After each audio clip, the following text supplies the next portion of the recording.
El dengue es una infección sistémica. Toda infección viral es sistémica. Se va por la sangre, por todo el cuerpo. La infección viral no se queda fija en un solo lado. No es como las bacterias. Las bacterias están fijas y cuando ya se descontrola que ellos ganan, se va por todo el cuerpo y se llama septicemia. El dengue, el virus es diferente, y rápidamente se distribuye. Entonces no van a encontrar un absceso de virus, por ejemplo. El dengue es la infección viral sistémica, autolimitada y transmitida por mosquitos. ¿Cómo se llama este mosquito? Entonces, ya ustedes ya saben reconocer a este mosquito. ¿Cómo lo reconocen? Cada que hacía yo la clase y gente que tiene 6 años, ahorita ¿qué hace? Una clase de dengue. Y después te mantiene el escudo. Pues claro, ahorita viene de las patitas. Claro, las patitas que si esa pueblo tenían no era un mosquito responsable del dengue, pero ya tienen que saber ustedes. Y cuando esto, allá en los años 2000, 2008, 2009, que hubo una epidemia seria de dengue acá en el norte del Perú, pues la gente no sabía reconocerla. Ahora me parece que era algo increíble, pero en esa época no lo sabían reconocer. Es causado por un virus que tiene 4 subtipos. El virus es ARN 1, 2, 3 y 4 de la familia del Flaviviridae. Es un desafío de salud pública. Hasta ahora el dengue nos va goleando. ¿Sí? El dengue nos golea. Es un desafío para la salud pública y economía. Hay vacunas, es cierto, hay vacunas. Ya vamos a ver que no es tan protectiva como otras vacunas. Pero no hay agentes terapéuticos específicos o estrategias de control de vectores. Más que el problema del virus, que eso es la vacuna, el problema de los vectores son los que llevan el virus. Este problema de salud pública, de salubridad, que no lo podemos controlar. Llegan muchas partidas económicas para el control del vector, sin embargo se distribuyen en otras áreas y se descuida eso. Y cuando llega el verano están preocupados que los vectores están saliendo entre nosotros, porque realmente no trabajamos como se debe ser, tratar el vector y las vacunas ayudan. La proteína estructural soluble, el NS1, es un antígeno NS1, está en la sangre durante la fase aguda. Y esto es lo que nosotros determinamos en el laboratorio. Ustedes piden una prueba de dengue directo y te dice dengue IgM, dengue IgG y NS1.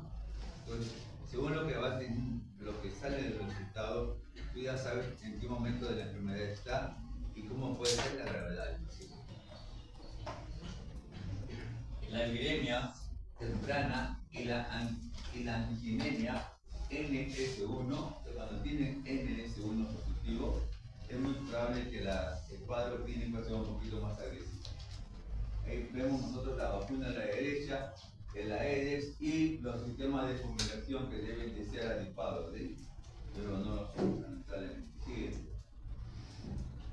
La detección del antígeno NS1 es el método que la OMS propone para la vigilancia de la infección por dengue. Nos importan los datos que van a ser un poquito más agresivos. Los virus del dengue existen en 2 entornos. En el entorno urbano, que es entre los humanos y los mosquitos, y en el entorno rural, que es entre los mosquitos y los monos. ¿Sí? El primate y el mosquito, el humano y el mosquito, el mono y el mosquito. La infección humana con un serotipo confiere inmunidad. Son 4 serotipos, 1, 2, 3, 4, pero no se olviden. ¿Cuántos son? ¿Cuáles son? 1, 2, 3, 4. La infección humana con un serotipo confiere inmunidad específica de serotipo, de larga duración, pero solo una inmunidad cruzada de corta duración entre serotipos. O sea que si te da dengue ahorita, dentro de 3 meses capaz no te puede dar nada porque ya es inmune. Pero el otro año, si viene otra cepa del virus, te puede dar nuevamente otra vez dengue.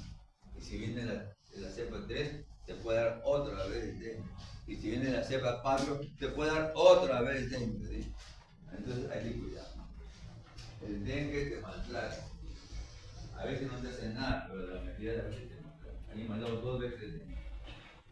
La inclusión humana, ya está. Siguiente, por favor. Algo sobre la vacuna del dengue. Dice, en poblaciones de 4 y 16 años de edad, 2 dosis de la vacuna versus placebo podría evitar un caso de dengue grave por cada 1000 personas. Es mucho poquito.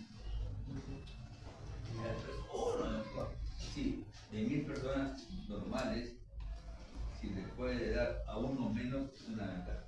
Tiene una índice de confiabilidad del 95%, o sea que está aceptada, ¿sí? Desde el punto de vista estadístico. Respecto a la fiebre hemorrágica por dengue, la vacunación versus placebo podría evitar 2 casos por cada 1000 personas. Esto ya es algo más serio, ¿sí? Fiebre hemorrágica por dengue. Vas a evitar 2 casos de dengue. La OMS recomienda incluir en el programa de vacunación de rutina contra el dengue a niños entre 6 a 16 años que residen en países o áreas donde hay dengue. Ya, este año se está incursionando la vacuna para los niños y se está haciendo la escala. Esperamos que sea un año. Siguiente. La vacuna contra el dengue es una vacuna tetravalente para los 4 cepas. Es una vacuna viva atenuada. Es una vacuna viva atenuada que tiene las 4 cepas del virus. ¿Sí? ¿Cómo funciona la vacuna? Ya ustedes ya han pasado por esta parte. ¿Sí? ¿Cómo funciona la vacuna del dengue cuando se la explica a los pacientes? Se administra la forma inactiva de un patógeno o una parte del mismo. ¿Para qué? Para que nuestro organismo reconozca a esa gente como extraño y produzca anticuerpos. ¿Sí? Ese extraño es el antígeno. Tu sistema inmune está competente, desarrolla anticuerpos. ¿Tienes puntero? Anticuerpos específicos que se unen al virus. Estos anticuerpos permanecen en el cuerpo, en el organismo, listos para atacar el patógeno real en el futuro. Entonces, el virus atenuado o la vacuna atenuada es en realidad el mismo.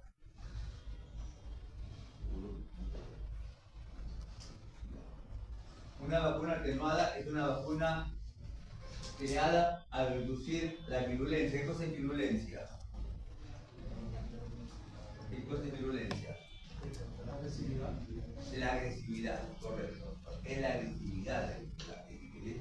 Reducir la virulencia de un patógeno, pero aún así mantenerlo vivo.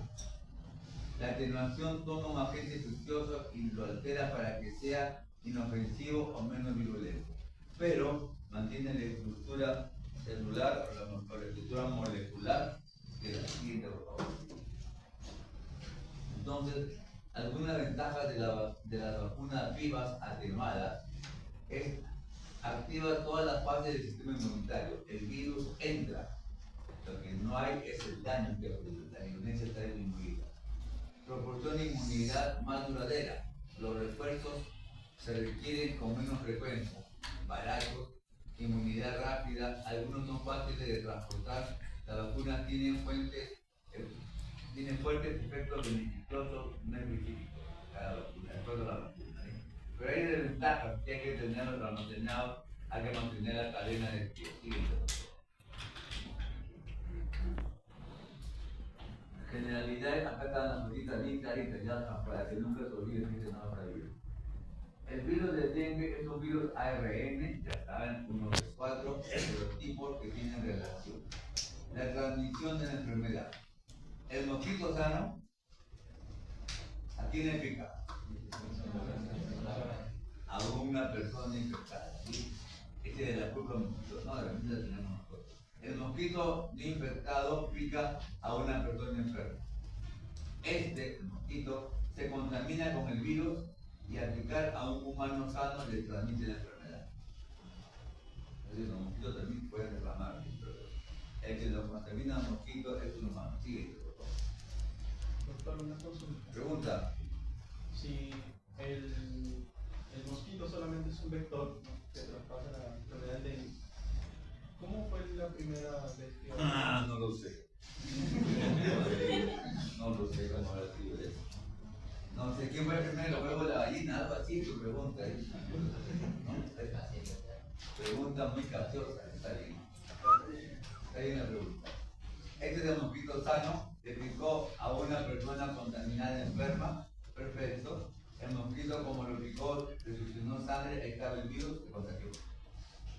Este mosquito le picó a tu hermano que tu padre tenía dengue y te queda ahí debajo de la cama. Al día siguiente o después de unos días, tienes que incubar, ¿sí? Te pica y te enfermas. Y así te pica el otro mosquito, que así se mantiene el virus del dengue y la enfermedad del dengue endémico en nuestra región. Nosotros mantenemos al virus en nuestro cuerpo y los mosquitos nos van quitando. Siguiente.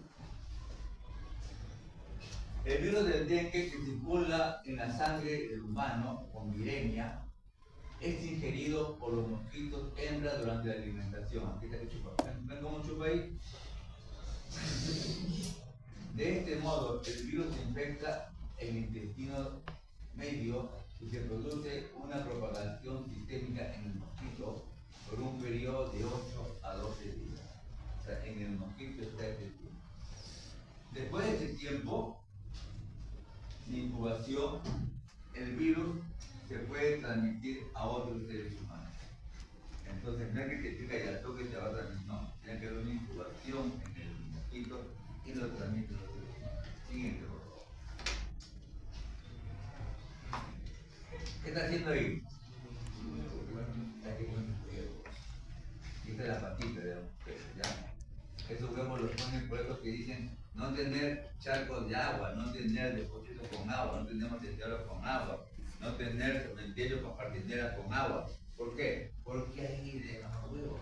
Tú le pones en el medio ambiente y esto de acá es la propagación del mosquito, que es el vector. Y el trabajo de eliminar al vector es eliminar los huevos. Pero si tú eliminas el medio adecuado para que produzcan como sus huevos, no van a haber huevos.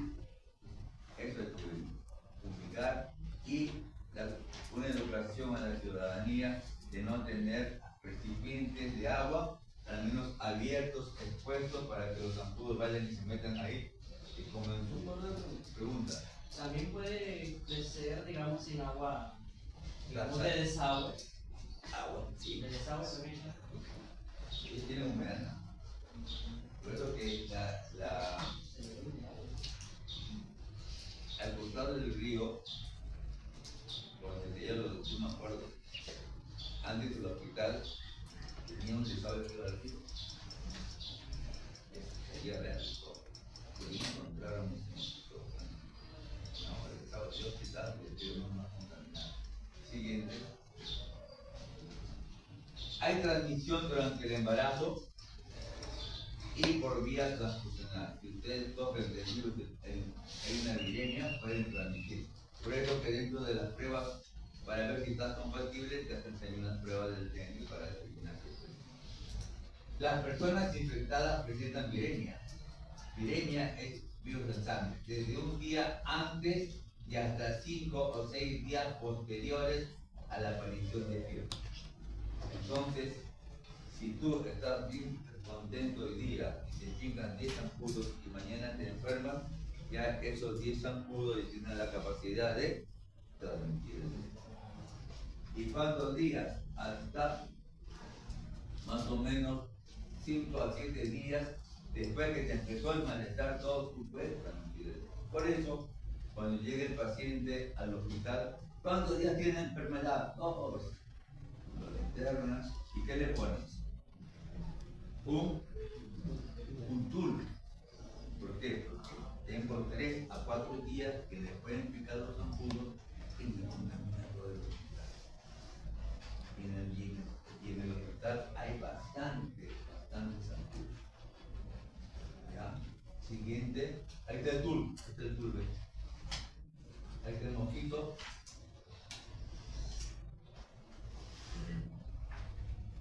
Este verdecito es el virus. Se va por la sangre y lo contamina. Esa es la historia natural de cómo se va produciendo.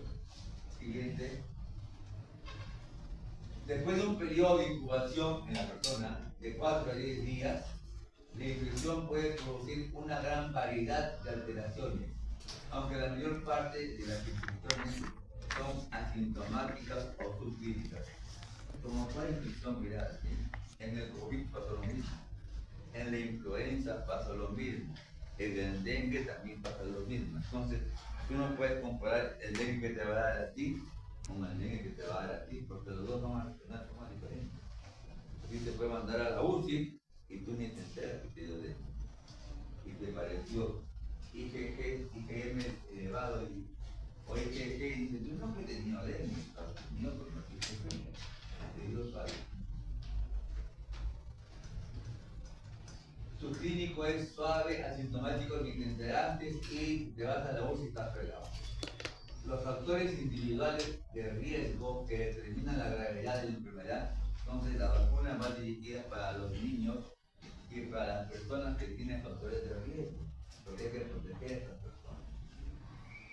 Las que tienen otras infecciones, la edad, los mayores y los menores, la raza negra, a pesar de que es donde se inició las zonas tropicales, es la raza que es más susceptible de más.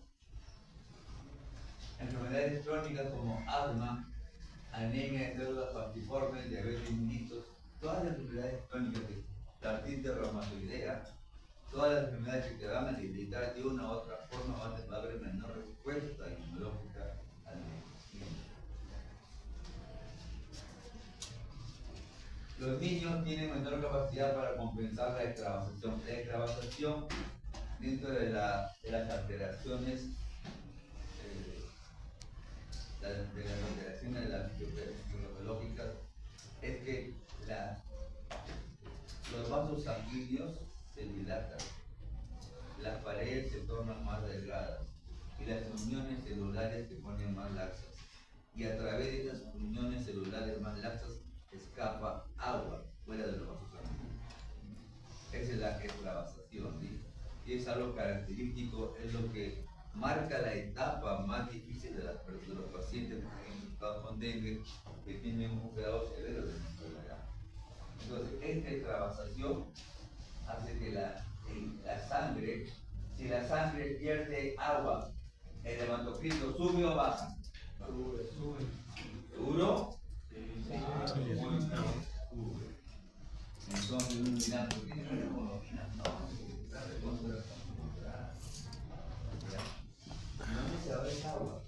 Generalmente se va a la cavidad abdominal, a los espacios pleurales o al trato peritoneal, los edemas. ¿Y cómo queda el intravascular? ¿Con más volumen o con menos volumen?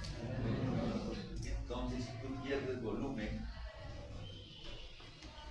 aunque no pierdas sangre, pierdes volumen, ¿qué le pasa a este paciente? ¿Está normovolémico o hipovolémico? Hipovolémico. Como el virus del dengue es una infección, es un shock séptico. Lo de la fisiopatogenia específicamente es un shock séptico hipovolémico. Entonces, ¿qué tienes que darle tú? ¿Sangre o líquidos? Líquidos. Muy bien. Los niños tienen menor capacidad para compensar la extravasación, salida de agua del capilar, están en mayor riesgo de shock por dengue. ¿Qué cosa es shock? Hipoperfusión tisular. Este es el shock. Otros factores de riesgo, el sexo femenino, los gorditos, la cepa viral y variantes del complejo humano mayores y con posibilidad tipo 1 también tienen que ver con la respuesta que va a hacer el huésped al sentido del dengue. Acá están las picaduras del dengue, acá está el niño en la UCI. ¿Ve la carita hinchadita? ¿Ve los ojos que están con edema palpebral? La mamá dice, están los ojos sopladitos, hinchaditos. Esa es extravasación perioritaria, palpebral y lateral. Siguiente. El dengue de una enfermedad infecciosa sistémica. ¿Quién dice sistémica? Todo el cuerpo. Y dinámica. ¿Qué cosa dice dinámica? Que va variando, que cambia, perfecto. La infección puede cursar de forma sintomática, como le dio algunos minutos atrás, o manifestarse con un espectro clínico amplio que incluye manifestaciones graves y no graves, y también se muere. Se nos muere un poquito por dengue y el Ministerio de Salud nos hace auditoría, nos inspecciona todo, porque no debe morirse ni un paciente por dengue siempre. Ya nos ha pasado. Nos cayó en el Ministerio de Salud y no nos soltó como 7 años. La infección puede cursar de forma después de un periodo de incubación de 4 a 10 días, la enfermedad comienza abruptamente. Y el paciente lo dice: doctor, yo estaba tranquilo, que a las 7 y 5 minutos empecé con escalofrío, a temblar, después me quedé con dolor de cuerpo, a sudar, dolor de cabeza, me sentí morir, doctor, qué cosa es. Después de un periodo de incubación de 4 a 10 días, la enfermedad comienza, ¿qué dice acá? ¿Qué dice? Inicio brusco, rápido. Cuando es rápido, el paciente lo identifica con precisión. Después de comer a las 5 y 10 de la mañana. Porque es abrupto. Y pasa por 3 fases. La fase febril, que es la inicial, la del malestar, la de fiebre, la del escalofrío, donde el paciente siente que está enfermo, donde se siente morir. Después de esa fase, te pasa la fiebre y te pasa el dolor del cuerpo después de 4 o 5 días. Y tú dices: ya felizmente ya me dejó el dengue. Mentira. Ahí recién empieza la fase crítica. La primera fase, vamos a llamarla, acá la llaman fase febril, vamos a llamarla la fase fea. Después viene la fase crítica. La fase crítica, ¿qué sucede acá? La extra ahí con nuestra vasación, ¿cómo está el volumen sanguíneo? ¿Alto o bajo? ¿Cómo está la presión arterial? ¿Alta o baja? ¿Cómo está? La presión arterial está baja. ¿Cómo está el estado de shock? ¿Presente o ausente? Porque hay un hipo. ¿Hipotensión de dónde?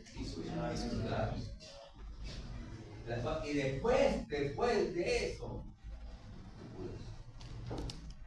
ya te recuperas.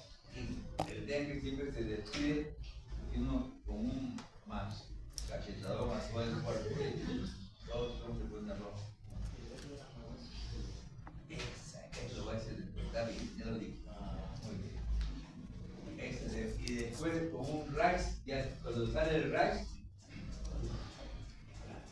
que puede que ha pasado una semana. Siguiente, acá está. Fase febril, fase crítica y fase de recuperación. Siguiente.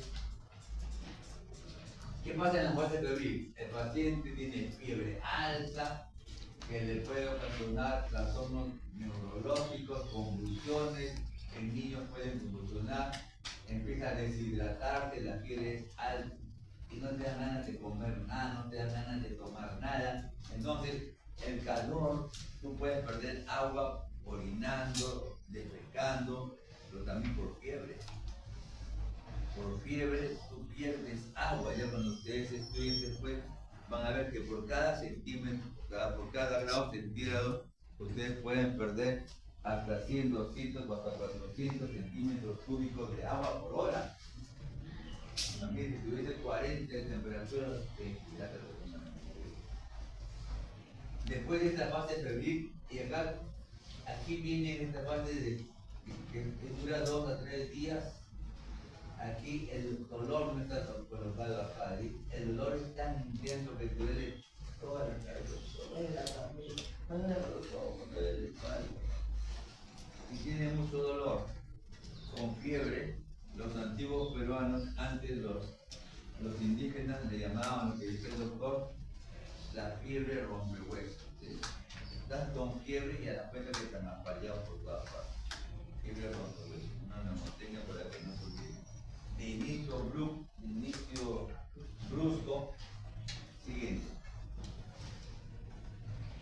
Días de enfermedad, la fase febril, fase crítica y la fase de recuperación. Vean ustedes cómo está acá.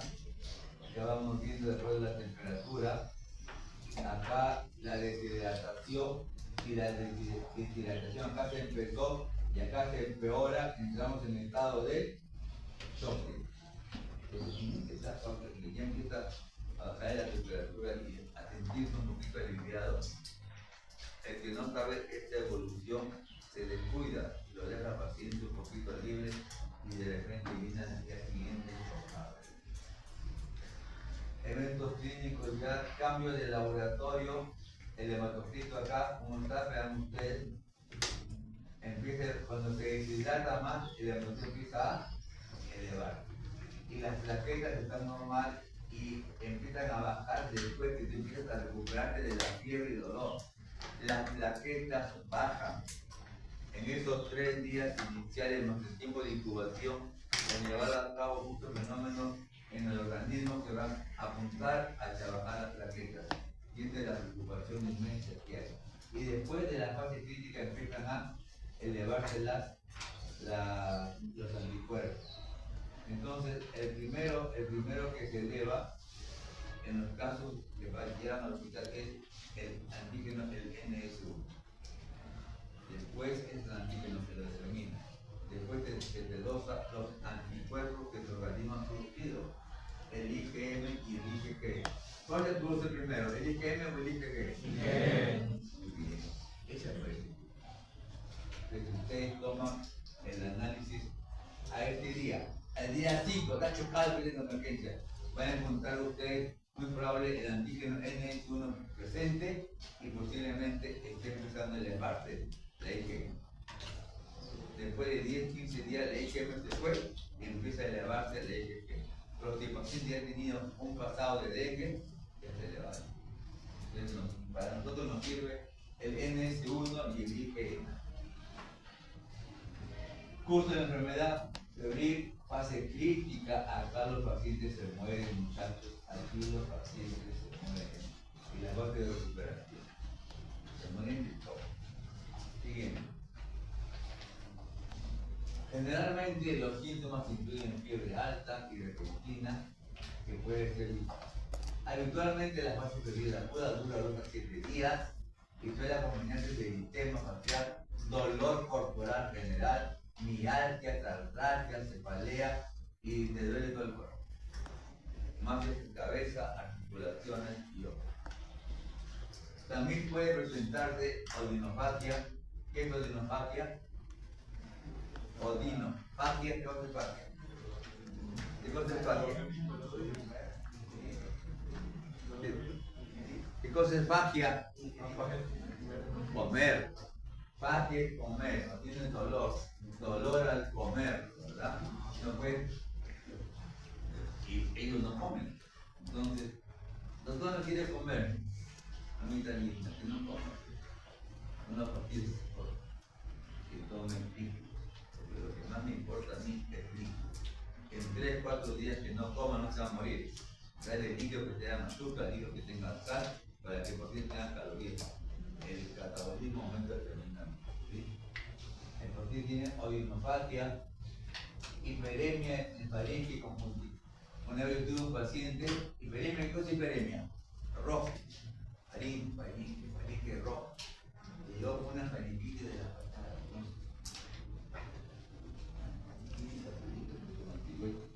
Al día siguiente vino peor. Quería internar. Yo me interné. Fue en la clínica que todo el mundo lo está. Y solo tenía faringitis y malestar y fiebre y dolor de cabeza. Con la faringitis era como un político más caro todo el mundo. Y después no mejoraba. Y cuando mejoró al 5.º día, perfecto, empezó a bajar la presión. Y era, en un año para mí fue el primer paciente que tuve con dengue y creo que fue uno de los primeros en empeorar. Y solo lo hidratabas hasta que mejoró. Y al 10.º día empezó a aparecer el eritema. Cuando apareció el eritema, cuando vean ustedes un eritema por dengue, jamás se van a olvidar. Un dengue, el dengue. O sea, todo había sido enmascarado, y como la sintomatología fue más de faringe y tenía las placas faringeas ahí, pensaba que era una faringomielitis, pero era una faringomielitis por dengue. Y da diarrea. A veces terminan solamente con diarrea. Por eso, estamos en una zona endémica. ¿Qué hay que pensar? Primero en las enfermedades endémicas. Enfermedades endémicas. Y después tenemos nosotros que buscar toda la baraja de enfermedades parecidas que pueden existir. Ojos, conjuntivas rojas, diarreas, no comen, náuseas, vómitos y diarrea. Esa diarrea también todos los días. Se puede afectar todo el cuerpo, si se dan cuenta.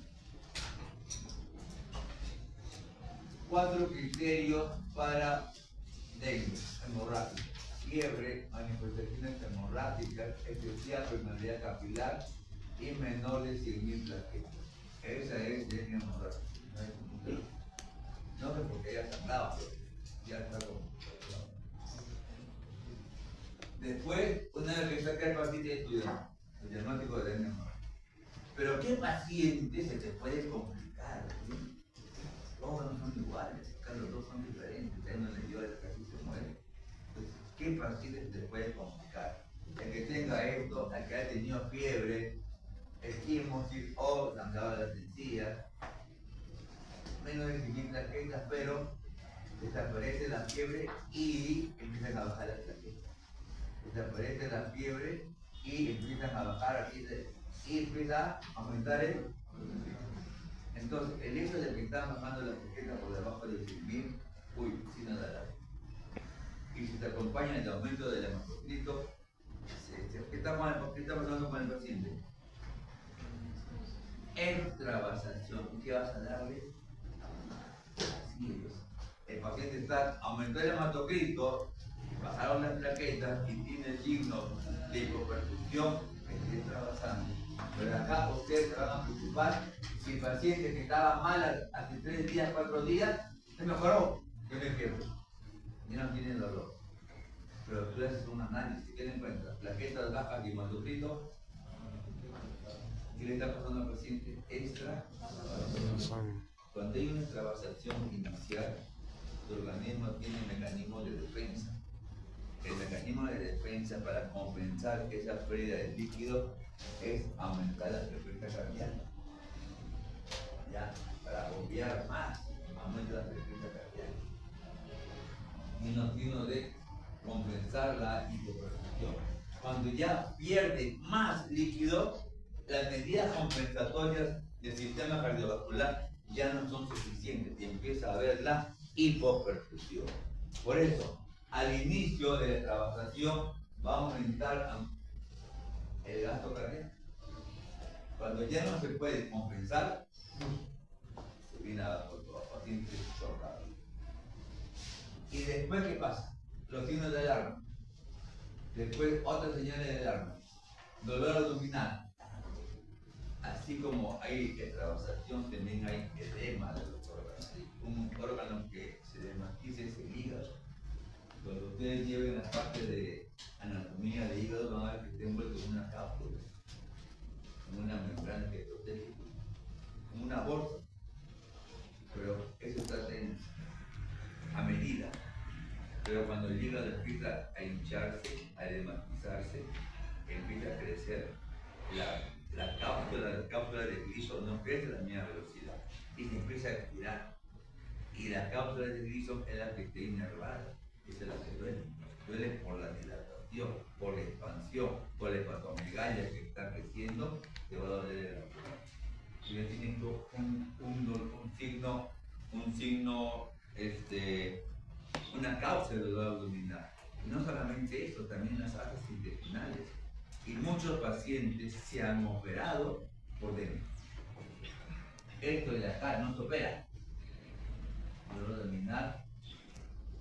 Esto dolor abdominal que tú lo tocas y el paciente se reclama.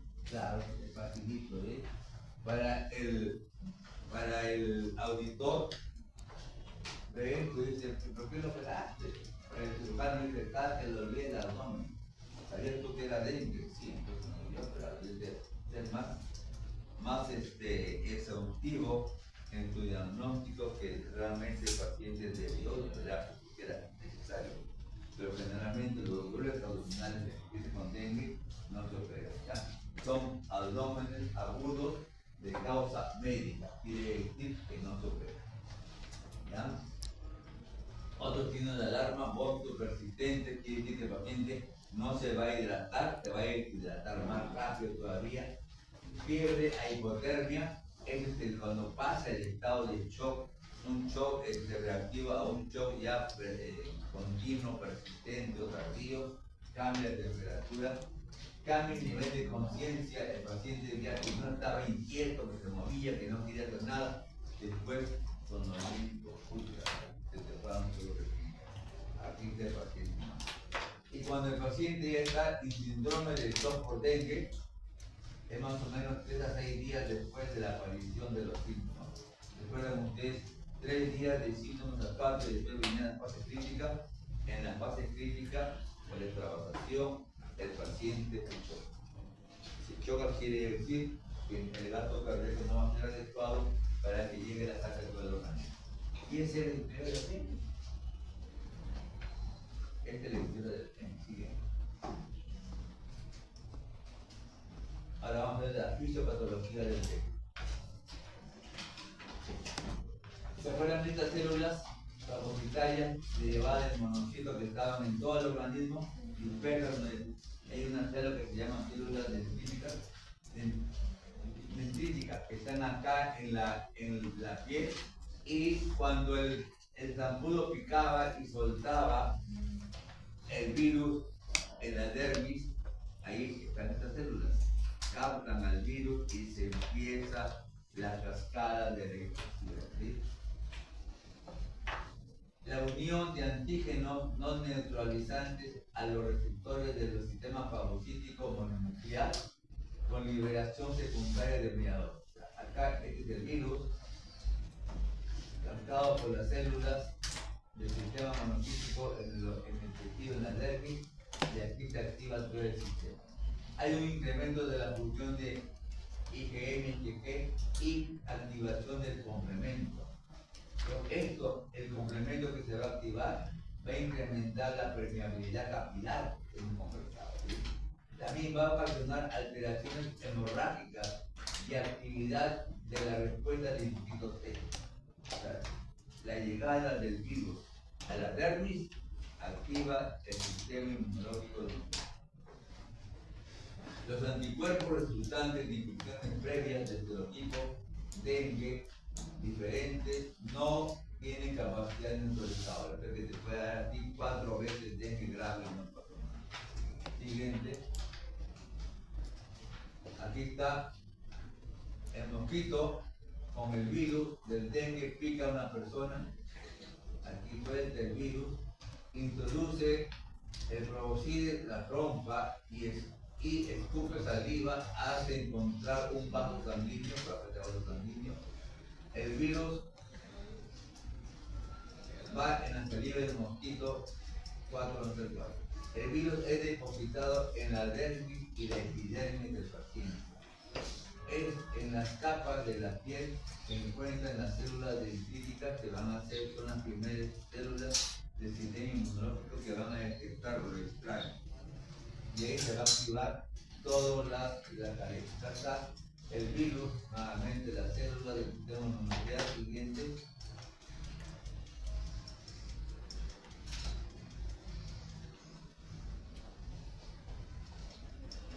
Ahí se hacen contacto, ¿sí? Siguiente. Entonces acá tenemos nosotros patrones de moléculas derivadas perdón, asociadas al patógeno y asociadas al daño. Estos son los que van a activar al sistema inmunológico, ¿ya? Acá ya lo han visto ustedes, se activa.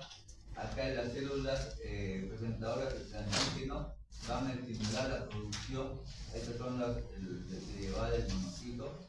Actúan a nivel con polimorfosintéricos que implican a liberar las interleuquinas y el factor de necrosis tumoral. Y esto tiene una gran liberación de mediadores. Se liberan todas por estas células. Son las responsables de la activación del sistema de complemento de las interleuquinas, de las citocinas, y eso va a causar la inflamación. Esta inflamación actúa a nivel del endotelio también, y va a lesionar el endotelio de una u otra forma, y va a empezar a salir de los daños. Siguiente.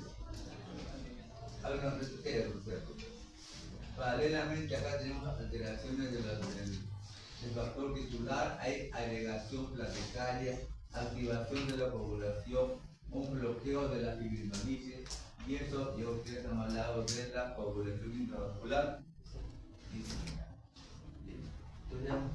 Y esto, este de acá es la lámina de representación para explicar el patrón de sepsis. Y vean que la fisiopatología de la sepsis puede originarse por los patrones moleculares derivados del daño tisular o por derivados del patógeno. Entonces, ambos al estimular pueden producir la misma secuencia inflamatoria.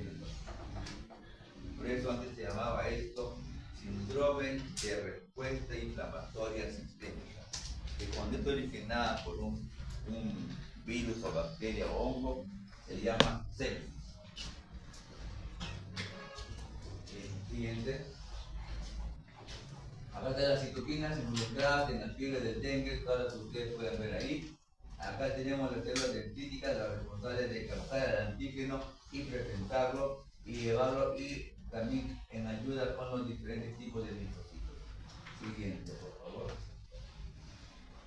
La activación del CD4 y las células T17. La respuesta de los CD4, ¿qué cosas son los CD4?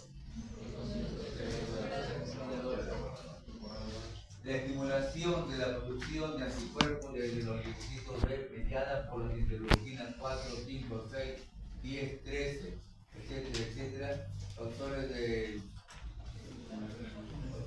acumulador de colonias, incremento de la capacidad de optimización y líquido inmediato del complemento. La respuesta del linfocito T17, y la respuesta es una respuesta proinflamatoria. Este linfocito T17 tiene que ver, tiene un rol protagónico en el daño inflamatorio específico del riñón. Aumenta la permeabilidad vascular y de la extravasación de líquido. Se le da mucha importancia a esta extravasación.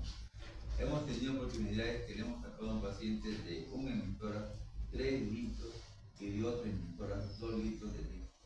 El paciente llegó que se ahogaba, llegó que se moría. Se le colocó el cuarto y se vio el líquido. ¿Sí? Claro, este líquido dice, no le saque, no puede respirar. Se le drenó y se le tuvo que empezar a hidratar. Después le drenas, la permeabilidad que está alterada se va a volver a llenar.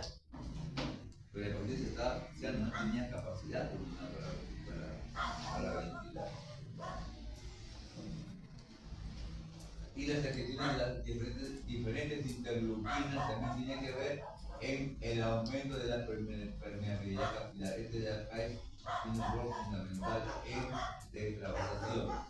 A nivel de peritoneo hay ascitis, a nivel de los espacios pleurales hay hidrotora, y a nivel del saco peristáltico hay también una efección peristáltica. Todo es trasudado.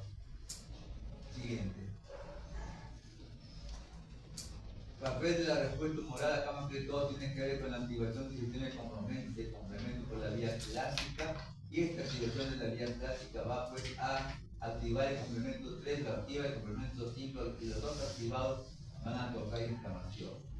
La activación, los anticuerpos anti-NS1 humanos, recuerda que el NS1 es un antígeno, muestran afinidad. O sea, los anticuerpos contra la molécula del NS1 del dengue tiene afinidad por el fibrinógeno humano. Se equivoca. daño a lo propio. Las plaquetas y las células endoteliales con activación de la automatización plaquetaria, o sea, cubre las plaquetas y viene el endotelium inmunológico y las destruye. Es una inmunidad cruzada. Y es depurada por el sistema fagocítico mononuclear. Y también, aparte de eso, este anticuerpo va a fomentar la activación de complementos sobre la superficie del endotelio. ¿Qué va a pasar acá? Activa la adhesión endotelial de las plaquetas y la difusión plaquetaria. El NS1 te cubre las plaquetas. Hay respuesta cruzada, el sistema inmune destruye las plaquetas. Este sistema NS1 anticuerpo activa al activar el complemento, se va a adosar sobre el endotelio. Esto va a causar daño endotelial, se van a activar las plaquetas y van a usarse las plaquetas de una forma no adecuada. Y aparte las plaquetas pues, no funcionan bien, se van a agregar donde no quieren. Esto conduce a una microangiopatía trombótica. Dentro del vaso, la lesión endotelial por la activación del complemento, no hay endotelio. Si hay endotelio dañado, ¿qué va a formar ahí? Y se pone el colágeno, la lesión plaquetaria. Y eso es así por todas partes, ¿sí? Por toda la economía. ¿Y qué sucede? Siguiente. Aquí empieza a agregar las plaquetas y los glóbulos rojos que tienen que pasar por acá se empiezan a fragmentar. Hay hemólisis, ¿sí? Microangiopatía trombótica. Los trombos empiezan a adherirse a la pared del endotelio y lesiona los vasos de glóbulos rojos. Los glóbulos rojos son dañados al pasar entre los trombos. Digamos de complemento, lesiona el endotelio agrega las plaquetas agregadas en los vasos pequeños van a destruir los glóbulos rojos. Y además, estas plaquetas ya están adheridas, va a bajar el conteo de plaquetas, entra a la fisiopatogenia de la plaquetopenia en el paciente. Sigue. Inmunopatogénesis, igualito, vean ustedes todo lo que está pasando acá.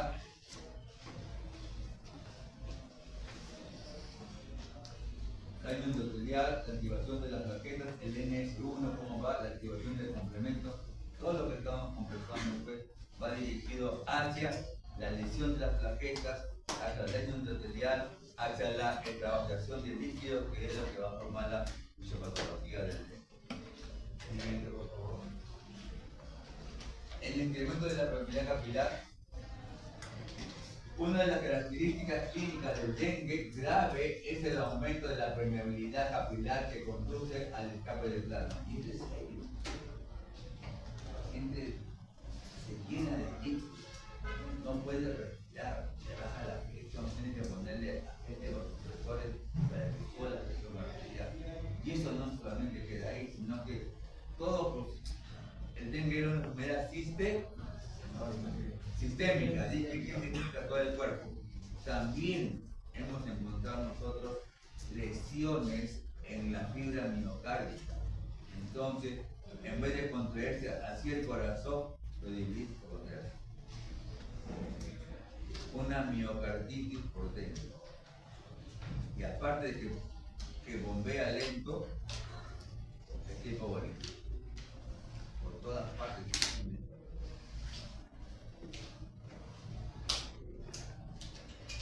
La patogenia de esta vasculopatía es multivascular, hemos conversado.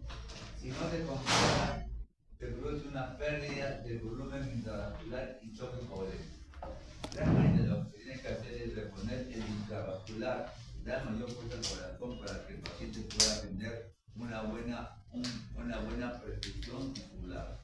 En esta etapa en la cual el paciente está en shock, con hipoperfusión tisular, uno de los órganos que más sufre es el riñón. Porque recuerden ustedes que el riñón es el que se sacrifica para que la sangre vaya a los demás órganos. Se sacrifica y el paciente entra en insuficiencia renal aguda. Otro órgano que se lesiona también, que está injuriado en el dengue, es el hígado. Estos pacientes van a tener elevación de las transaminasas, elevación de las bilirrubinas, un cuadro histérico que todo te produce que hay un problema a nivel de la función hepática. Hay una disfunción renal, disfunción hepática, disfunción vascular, el corazón late menos, disfunción cardíaca, hay alteraciones de las plaquetas, hay hemólisis. ¿Qué más quieres?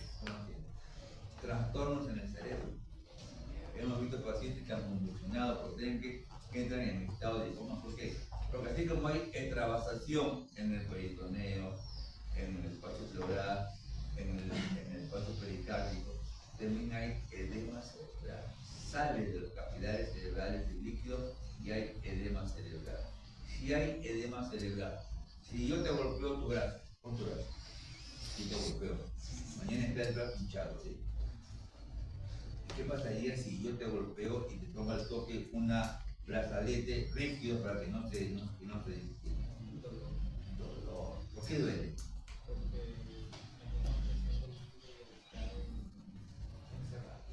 Perfecto. Tu cerebro es tu brazo y el brazalete es tu cráneo. ¿Cómo está el cerebro cuando seguimos y no puede expandirse? Aumenta la presión intracraneal y eso es lo que mata al niño. Primero, trastorno sensorio, te vas deprimiendo, entras en estado de coma, ya no despiertes, una gran infección intracraneana, te mueres. Te afecta el cerebro. Te afecta, ¿qué más te afecta? Principalmente eso, ¿sí? Pulmones también. Hemos visto que a nivel de respiración hay, si se llena de líquido el pulmón, el espacio pleural le quita la caja natural que es así, para que estén los pulmones que tienen de aire. Pero si hay agua, ya no le da espacio, ya no vas a ventilar. Ventilar quiere decir que entre aire. Pero si tú, el espacio pleural está porque tú ventiles 500 centímetros cúbicos y exhales 500, cuando esté lleno de agua, ventilas 200, 180, 150. A ver, respira tú 150, ¿cómo te va? No puedes. Si no te controla, te mueres. Si no te controla, te produce una pérdida del volumen intravascular y un choque El escape del plano ocurre entre la fase crítica, entre la fase crítica y el momento de la efervescencia. La efervescencia es cuando se va la fiebre. Entonces, entre el cuarto día y el octavo día. Ahí es la pérdida de volumen, la extravasación de líquido, los edemas, la citis y todo lo demás. Se deberá detectar signos y síntomas de alarma como derrame pleural. Por eso, cuando ustedes lleven semiología del otro próximo año, la semiología les va a enseñar a que con sus 5 sentidos ustedes puedan encontrar bastante información en el paciente. Pero esa semiología estuvo de moda en los años 1800. Ya estamos en los años 2000 y ya ha ido cambiando la medicina. ¿Viste ustedes que aquí tenemos un médico del año 1825 o uno del 2025? Porque ya cambió. Ahora tenemos nosotros la tecnología que ha sido algo increíblemente útil y un instrumento. El instrumento que tuvo gran apogeo en los años 1880, por ahí no me acuerdo exactamente el año, fue el estetoscopio. Yo puedo escuchar y puedo darme cuenta de lo que está pasando dentro del cuerpo. Pero ahora, ¿qué cosa tenemos para darnos cuenta de lo que está pasando dentro del cuerpo? La ecografía. Y el estetoscopio en el año 1880 era solamente para unos cuantos o todos tenían que usar. ¿Por qué para unos cuantos? Porque al ser un invento novedoso, supongo que no todos tenían. Ya, 20 años después, 20 años después. Todo. Ya. La ecografía surgió el año 1965. Ya pasaron 45 y 25, 60 años. ¿Y por qué no todos usan la ecografía? Porque es caro. ¿Ya? ¿Cuánto te gastas tú en qué te digo? En tus vicios durante un año? ¿Cuánto gastas tú en tus vicios menores?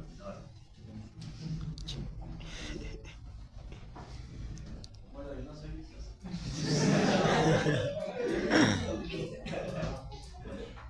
Ahora hay dos herramientas que marcaron un punto en la medicina, ¿sí?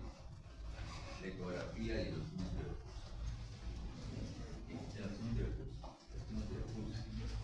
El oxímetro de pulso, yo no puedo comprar mi primer oxímetro de pulso en $1,200. 1.200, ahora vale 120 soles. 300 veces más barato. Sí, pero yo lo compré feliz. Porque te daba una información, como era casi lo único que me dio, no te equivocas. Ecografía, mi primer ecógrafo me costó a mí $50,000. Ahora hay ecógrafos deportivos, lo pones con tu celular, lo conectas en este programa, acá va el productor y con el productor lo pones en el paciente y va viendo acá. Vale 7.000 o 8.000 soles. Entonces, estas son cosas, son la tecnología pues que ustedes tienen que ir viendo, ¿sí? Ecocardiograma también puedes hacerlo. Y el ecocardiograma con el reloj, correcto. Pero solamente te da, no puede diagnosticar un infarto. Puede diagnosticar ritmo cardíaco, puede diagnosticar frecuencia cardíaca. ¿Por qué? Porque para tener un infarto tienes que ver varias caras de aquí.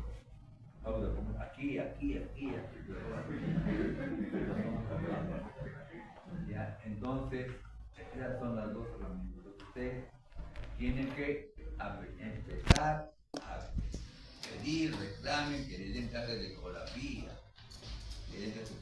La ecografía llegó al hospital en 2010, para todo.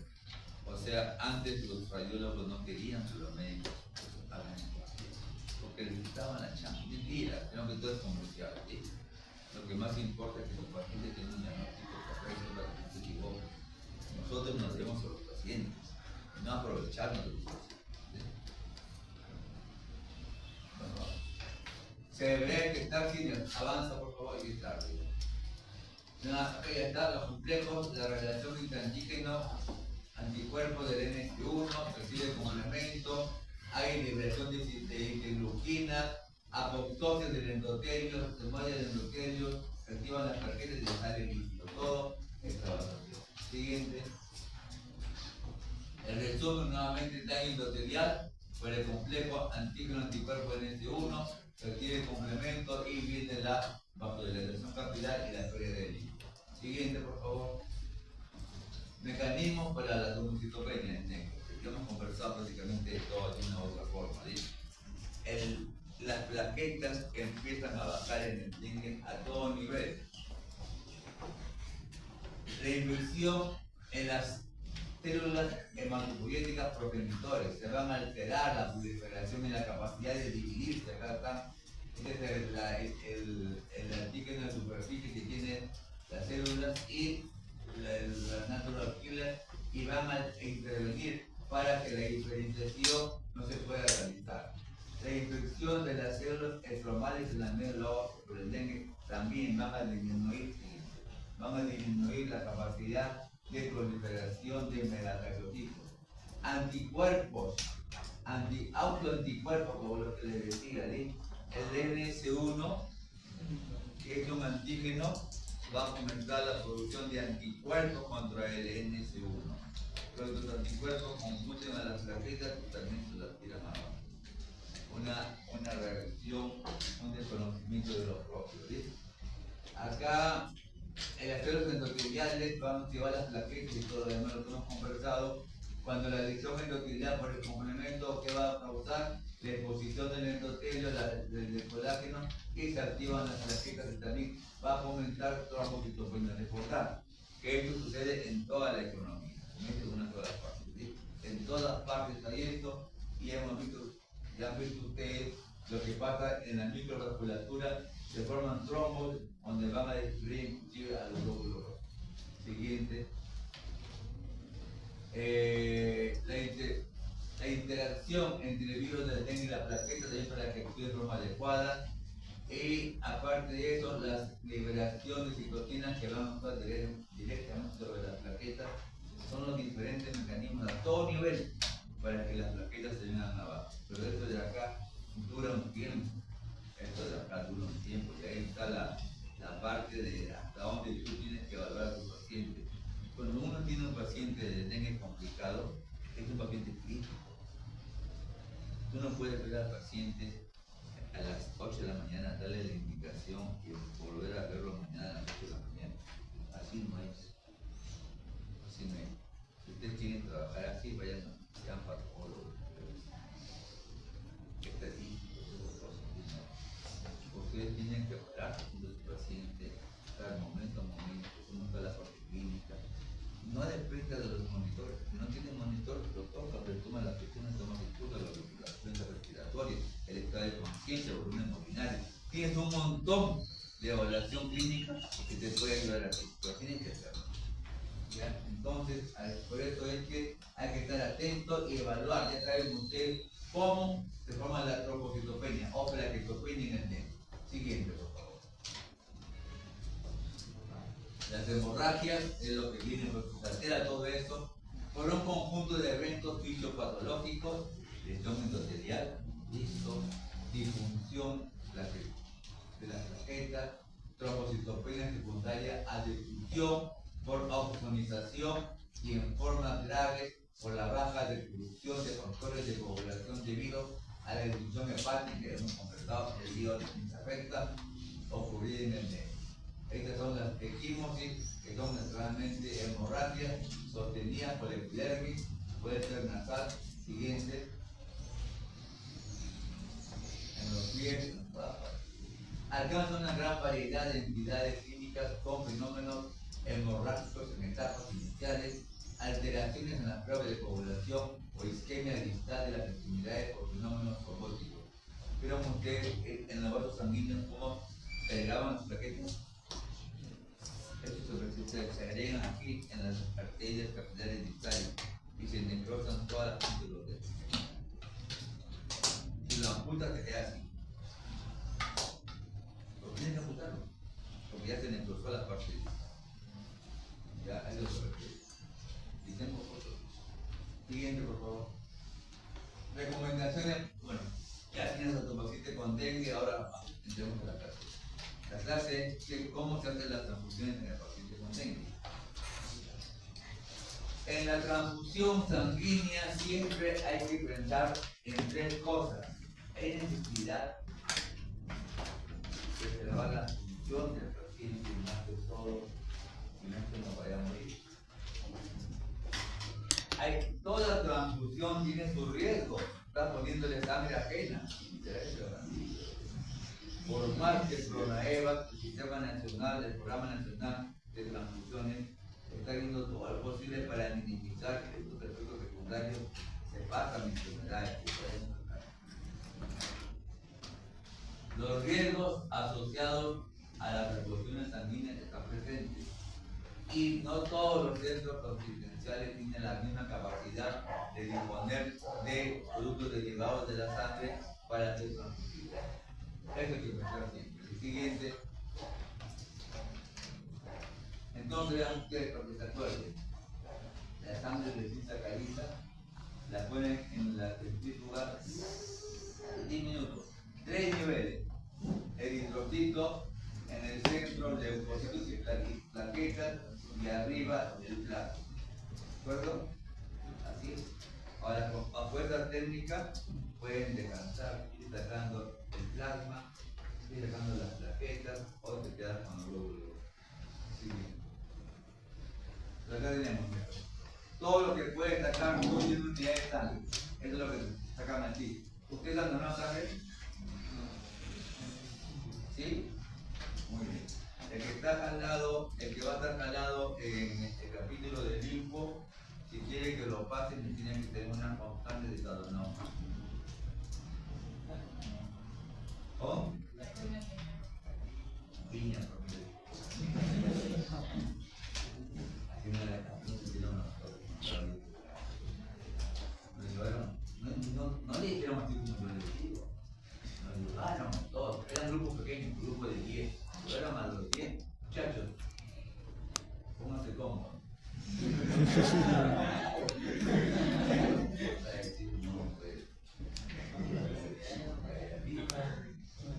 Pero a mí es una mala práctica. Entonces, mira, de tu unidad de sangre que tú no quieres donar porque estás anémica, puedes sacar plasma rico en plaquetas. Puedes sacar glóbulos rojos empacados. Este es glóbulo rojo. Puedes sacar concentrado de plaquetas. Puedes sacar plasma rico congelado. Puedes sacar plasma de 24 horas. Aparte de esto, puedes sacar crío precipitado. Y además puedes sacar albúmina, globulinas y factores de coagulación. Todo lo que pueden sacar de tu sangre, y eso va a servir para otros pacientes. Nadie vende sangre. Nadie vende sangre. Yo tengo otra práctica de eso. No importa dónde. ¿Ah? Y en las personas anémicas no se podría hacer que, yo qué sé, le saco la sangre, me quedo con sus plasmas, con sus plaquetas y le devuelvo sus glóbulos rojos. Y de esa manera. Sí, es posible, pero hay un calor. La idea es que está lo más rápido posible, pero sí. Eso se llama plasmaféresis. ¿Sí? Tú, la plasmaféresis se saca tu sangre con una máquina, centrifuga y te devuelve los glóbulos rojos.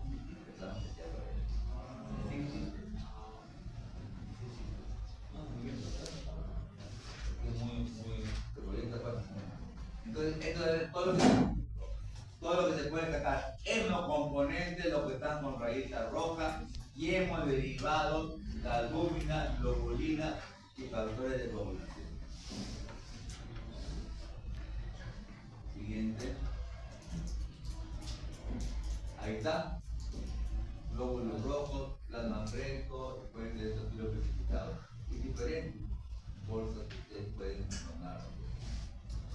Yo trabajé en Brasil 6 meses y en el hospital estaba San Pablo, yo no sé grandazo, tiene la fortuna del Perú. El centro de donación, yo trabajaba cerca al centro de donaciones de San Pablo. Yo pasaba siempre, veía gente. Y cuando era que me tomé siempre, era como una cancha de fútbol así, enorme, como 200 familias.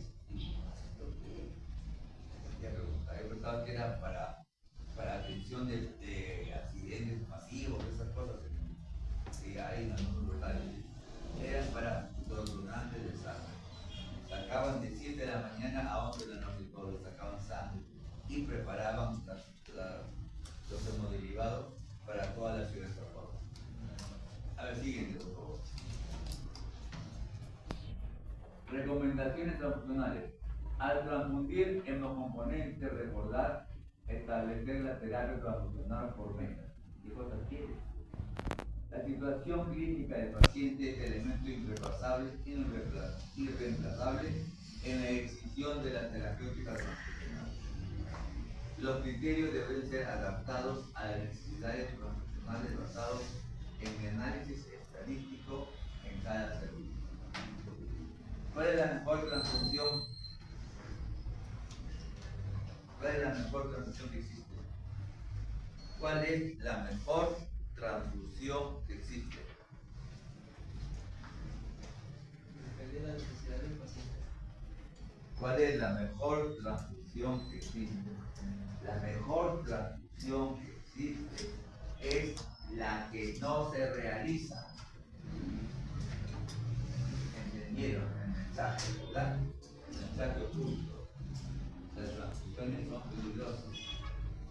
Menos transfusión, ¿qué dice acá? En voz alta.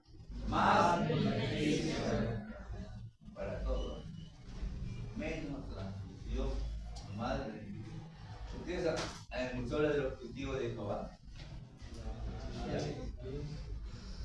Por coincidencia, ya que estábamos conversando, cuando estuve en Brasil, estoy en una unidad de testigos que operaban corazón. Y en esa unidad, en ese servicio, operaban a los testigos de Jehová.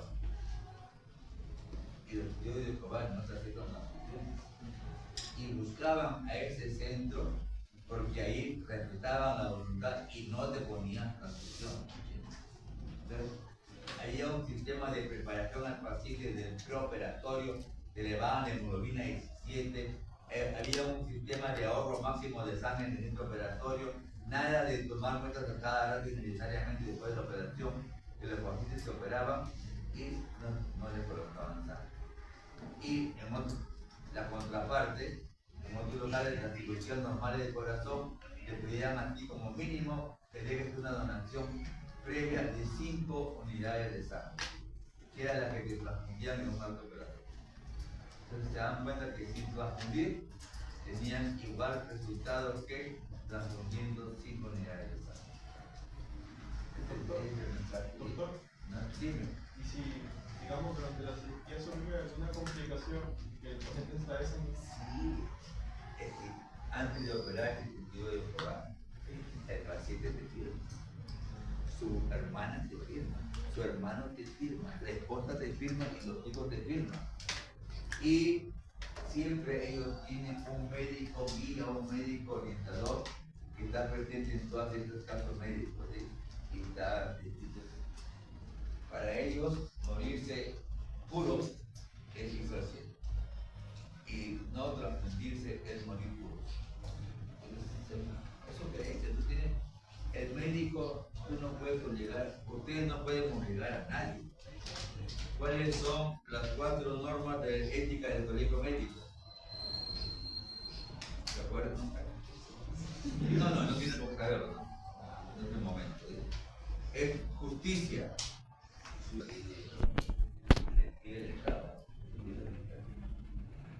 En la meta 1, para la terapia funcional, determinar si existe necesidad realmente, establecer la causa que originó el problema, identificar los componentes que le quieren pasar a su paciente, evaluar el riesgo-beneficio de la transfusión, generar información de los resultados obtenidos del trato. Que ustedes vieron todo es un papeleo tremendo lo que se hace para la transfusión. Ahí está. Siguen. Las metas, ¿qué es lo que quieres? ¿Y cómo lo puedes hacer? Quiero mejorar la capacidad de transporte de oxígeno. ¿Qué hago? ¿Qué es más punto? Solo de hemoglobina, concentrado del glóbulo rojo. No es sangre total. ¿Sí? Ha habido tiempo. Yo recuerdo que vine a demostrar en el Perú unas pestañas que salía la sangre, estaba muriendo. Entonces, ¿qué hago? Y el esposo estaba ahí diciendo, doctor, denme ahí sangre. Lo anticoagulé al donante, y le puso un canal de lado a lado. Y la sangre le pasaba del donante al esposo. No sabemos qué le pasaba. Después de un rato, ya que tomando la presión al donante del esposo, ya cuando ya que empezaba a bajar ahí, que ahí te acostaba un rato y le pasabas al donante, le pasabas cloruro de sodio, mejoraba su bulimia, pero no la capacidad de transporte, porque ya lo habían iniciado, ¿sí? Pero la mujer se dio viva y no pasó nada.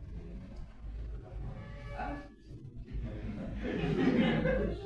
Si lo que Dios quiere es corregir los niveles séricos de algunos componentes de la sangre, sea plaquetas, proteínas o problemas de hemostasia, concentrado de plaquetas o plasma o crioprecipitado.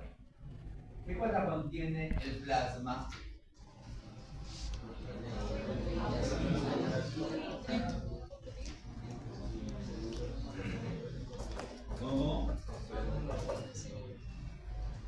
contiene tiro precipitado. ¿Perdón?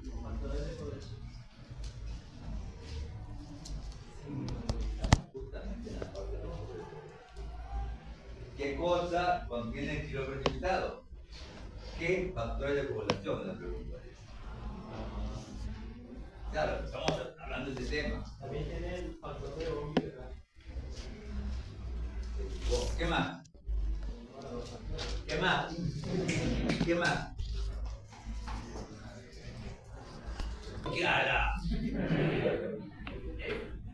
¿Ustedes quieren ser médicos o no? ¡Hala!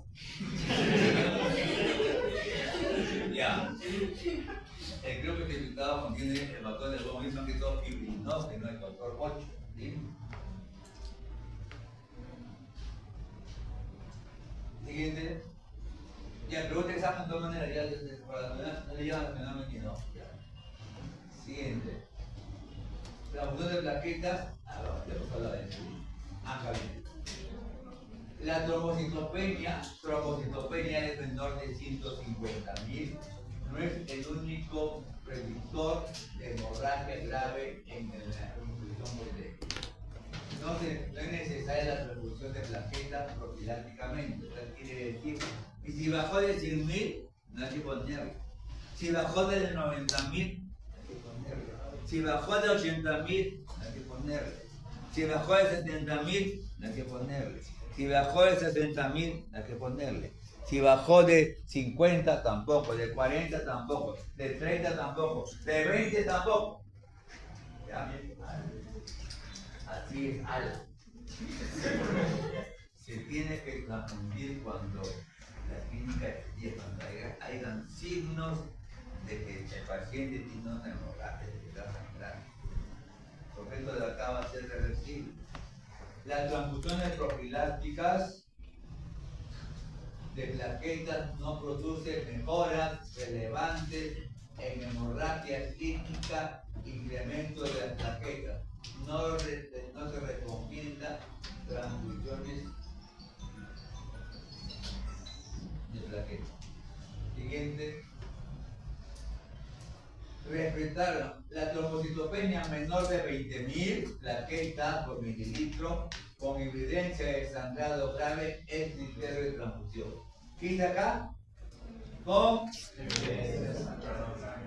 otra vez. Vean, por favor, trombocitopenia.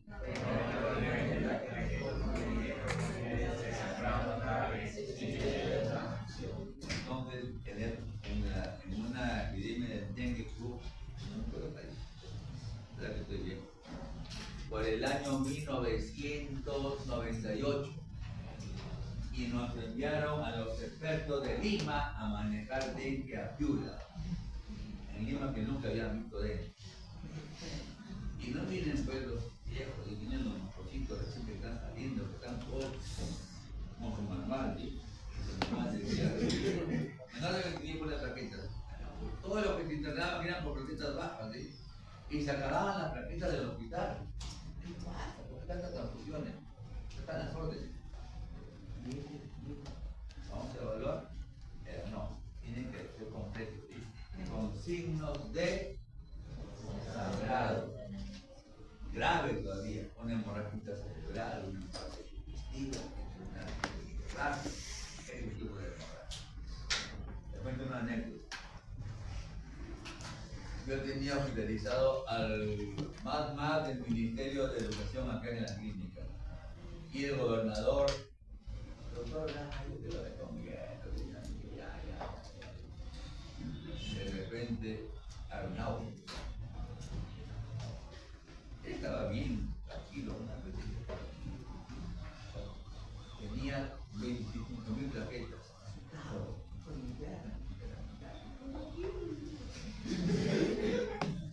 No, que una vez que tenía al día siguiente 16, doctor, 16, sí, 9.000 plaquetas, doctor.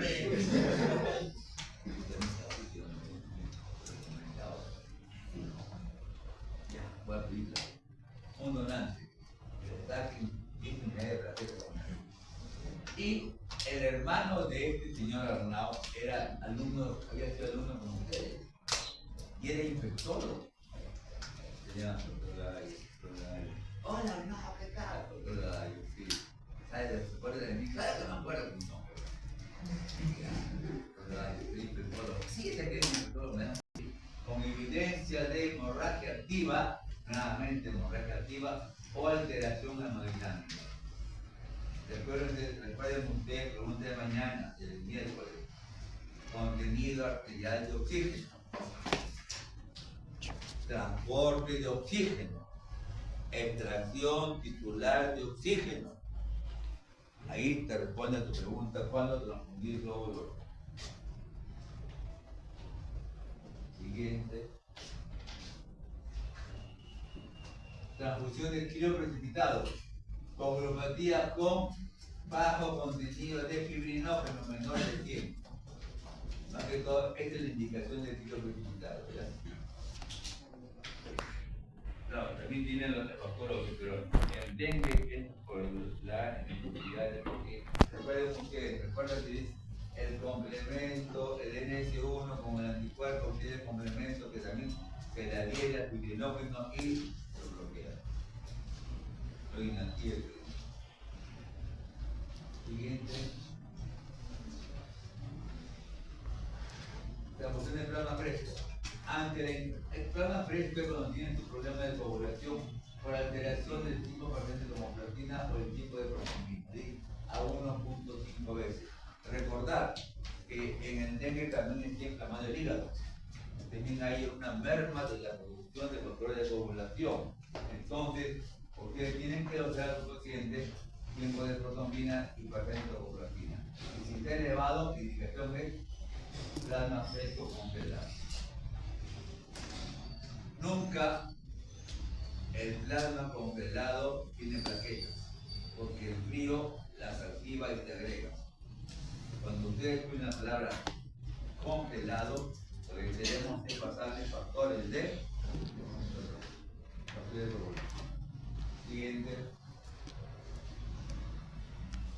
Umbrales transfusionales, acá está todo, de acuerdo a los procedimientos, cuánta cantidad debe tener tú de plaquetas para que tienes pase y salvo. Tenemos en este momento en la clínica un paciente que tiene 3.000 plaquetas. Este no lo va a operar nadie. Este no lo opera nadie. Tiene plaquetas en el lugar.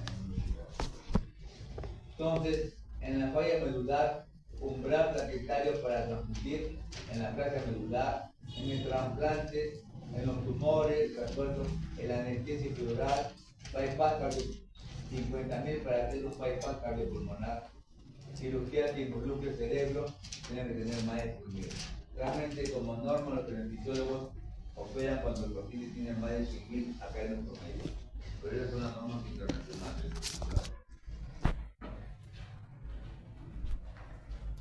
Umbrales quiere decir el valor mínimo de plaquetas para que sea sometido el paciente a anestesia epidural, bypass cardiopulmonar, cirugía, procedimientos invasivos, etc. ¿Preguntas? Una pregunta por ahí, tranquilo. Siguiente. Y la transfusión no es inocua, por eso. La mejor transfusión es la que no se hace. Las transfusiones también traen problemas. Las transfusiones, y es un problema legal de la patada. Imagínate, tú llevas a tu familia para que le pongan sangre, le ponen sangre y se muere.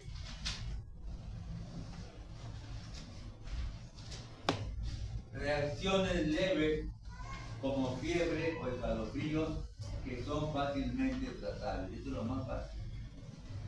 Reacciones graves como destrucción de los hematíes, si se rompen los hematíes por una reacción transfusional, por eso la frase de un directo e indirecto que les pregunté, si pasa eso, al paciente estos glóbulos rojos rotos sueltan hemoglobina, ya que un taponamiento tubular renal, que es una insuficiencia renal aguda.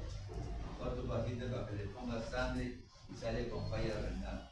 ¿Usted qué haría, doctor?